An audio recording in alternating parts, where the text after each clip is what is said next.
1992, I produced a demo that got the deal for Harvey Wharfield.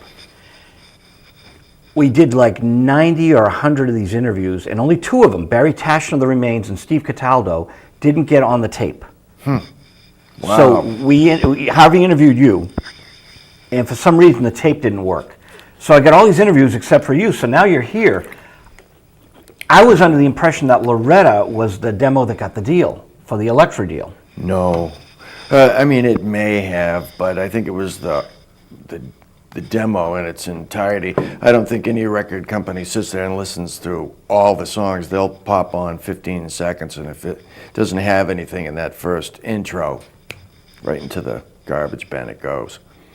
But because Ric's name was on it, Ric did it, and in association with Fred Lewis, they got us a deal at Elektra, and that's... Rick Hart. No, Ric Ocasek. Oh, Ric Ocasek cut the demos? Yes. I thought it was Rick Hart who cut the demos. No, it was Ric Ocasek. So Ric Ocasek of the Cars cut your demos? That's right.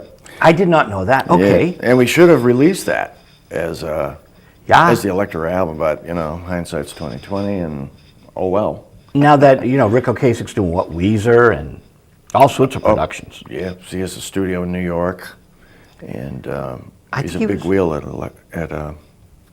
Elektra. Yeah, at Elektra he was A&R, like Maxine Satori was A&R at Elektra. Mm-hmm. Yep. It was actually Ric and Maxine that got us the deal. And I think Fred chimed in there someplace, but those 2 headlined it. Oh, so Ric Ocasek and Maxine were the ones who were championing. Yes. Mm-hmm. My perception, being on the outside of it, was that, Fred Lewis of the Cars wants to have another hit. So we found the Nervous Eaters. Mm. But you had Ric and Maxine working it. Right. And Tom Moore was the engineer. He did a great job. And I think we did 13 or 14 tunes. Whoa. I don't know where the master tapes are now, but a lot of people have called me trying to, reissue it or get their hands on it, or issue it, not reissue it, because it never saw the light of day. But you've got a cassette of the 13. Yeah, I do. Have you transferred it?